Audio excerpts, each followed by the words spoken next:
आज हम एक ऐसे सफर पर निकलने वाले हैं जो हमें भारत की जमीन के पीछे छिपे लाखों साल पुराने राज बताएगा।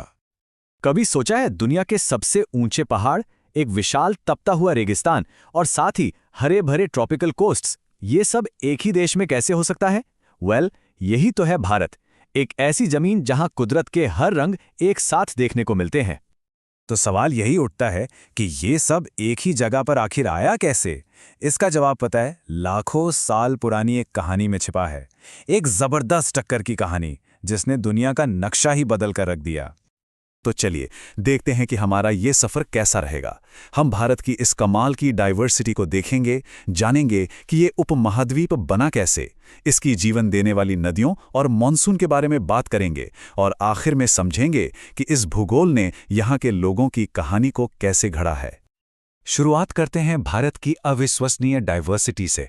मतलब ये सिर्फ एक देश नहीं है, ये तो अपने आप में एक पूरी दुनिया है। 32 लाख वर्ग किलोमीटर, ये एरिया इतना बड़ा है कि इसे समझना भी मुश्किल है। इसी वजह से भारत दुनिया का 7वां सबसे बड़ा देश है। और इतने बड़े एरिया में मिलती है कमाल की वैरायटी। देखिए, भारत के लैंडस्केप को मोटे तौर पर 6 अलग-अलग हिस्सों में बांटा जा सकता है और हर हिस्से की अपनी एक अलग पहचान है, अपना एक अलग अंदाज है। तो अब सवाल यह है कि इतना सब कुछ, इतना अलग अलग लैंडस्केप बना कैसे? इसका जवाब हमें मिलेगा धरती के इतिहास की गहराइयों में, एक ऐसी कहानी जो टेक्टोनिक प्लेट्स के टकराने से शुरू हुई। ये पूरी कहानी एक बहुत ही पावरफुल साइंटिफिक आइडिया पर टिकी है, थियरी ऑफ प्लेट टेक्टोनिक्स। अब इसे आसान भाषा में समझें तो धरती की जो ऊपरी परत है ना, वो पजल के बड़े बड़े टुकड़ों की तरह है। ये टुकड़े लगातार धीरे धीरे खिसक रहे हैं और जब ये टकराते हैं तभी पहाड़ बनते हैं, भूकंप आते हैं और दुनिया का नक्शा बदलता है। और इस टाइमलाइन से भारत के बनने का पूरा सफर साफ हो जाता है। देखिए, करीब 22.5 करोड़ साल पहले भारत एक बहुत बड़े सुपर कॉन्टिनेंट का हिस्सा था जिसका नाम था गोंडवाना। फिर करीब 5 करोड़ साल पहले वो हिस्सा टूटकर यूरेशियन प्लेट से टकराया और ये टक्कर इतनी जबरदस्त थी कि ये आज भी जारी है। हर साल हिमालय इसी टक्कर की वजह से थोड़ा और ऊंचा हो रहा है। जरा उस टक्कर की ताकत के बारे में सोचिए। 2 महाद्वीपों का टकराना। इसी जबरदस्त टक्कर ने भारत की 2 सबसे बड़ी पहचान बनाई। एक तरफ है एकदम नए, जवान और लगातार ऊंचे होते हिमालय, और दूसरी तरफ है गोंडवाना का बचा हुआ करोड़ों साल पुराना एकदम स्थिर प्रायद्वीपीय पठार। अब जब पहाड़ और पठार बन गए तो उनसे निकला जीवन। जी हां, इन विशाल लैंडफॉर्म से निकली भारत की जीवनदायिनी नदियां, जो आज भी इस देश को सींचती हैं। और यहां पर कहानी और भी मजेदार हो जाती है। पता है, भारत की सारी नदियां एक जैसी नहीं हैं। इन्हें हम 2 ग्रुप्स में बांट सकते हैं। एक हैं हिमालयी नदियां, जिनमें साल भर पानी रहता है, और दूसरी हैं प्रायद्वीपीय नदियां, जो ज्यादातर बारिश पर निर्भर करती हैं। हिमालय से निकलने वाली नदियां जैसे सिंधु, गंगा, ब्रह्मपुत्र, ये दुनिया की सबसे बड़ी नदियों में से हैं।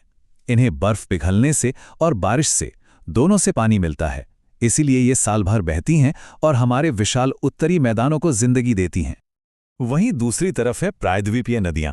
ये बारिश पर निर्भर करती हैं, इसलिए गर्मियों में अक्सर इनका पानी कम हो जाता है। भले ही ये छोटी हों, लेकिन ये नदियां, खासकर गोदावरी, जिसे दक्षिण गंगा भी कहते हैं, पूरे दक्कन के पठार की लाइफलाइन है। अब सोचिए, एक तरफ हिमालय की ऊंची दीवार, दूसरी तरफ तपता हुआ पठार और चारों ओर विशाल समंदर। ये सब मिलकर दुनिया के सबसे ताकतवर वेदर सिस्टम में से एक को जन्म देते हैं, भारतीय मॉनसून। अगर भारत की जलवायु को एक शब्द में बताना हो तो वो शब्द है मॉनसून। ये सिर्फ बारिश नहीं है, ये हवाओं का एक ऐसा अनोखा मौसमी उलटफेर है जो हर साल इस पूरे सबकॉन्टिनेंट के लिए जिंदगी लेकर आता है। मॉनसून कोई अचानक होने वाली बारिश नहीं है, इसका एक पूरा सिस्टम है, एक तय साइकिल है।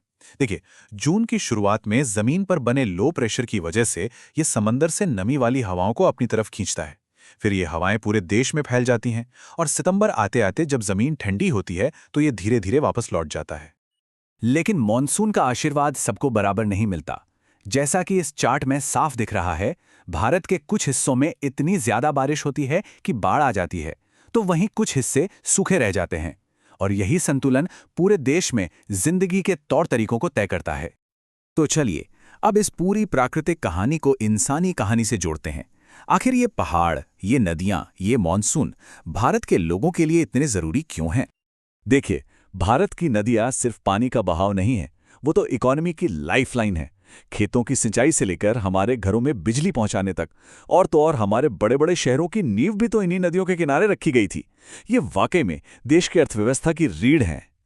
लेकिन अगर कोई एक चीज है जो भारत के इतने विविध लोगों को एक धागे में पिरोती है, तो वो है मॉनसून। ये एक ऐसा साझा अनुभव है जो हर सरहद, हर भाषा से परे है। मॉनसून की जो लय है वही भारत के जीवन की लय है। किसान के खेतों से लेकर हमारे त्योहारों तक, यहाँ तक कि पेड़ पौधों और जानवरों का जीवन भी इसी पर निर्भर करता है। ये एक ऐसी ताकत है जो पूरे देश को एक साथ जोड़ती है। तो हमने देखा कि कैसे करोड़ों साल पहले हुई एक टक्कर से लेकर बारिश की एक बूंद तक भारत का भूगोल एक लगातार चलती हुई कहानी है। और आज जब दुनिया इतनी तेजी से बदल रही है, तो ये सवाल और भी जरूरी हो जाता है कि ये प्राचीन और शक्तिशाली भूगोल आने वाले कल में भारत के भविष्य को क्या आकार देगा।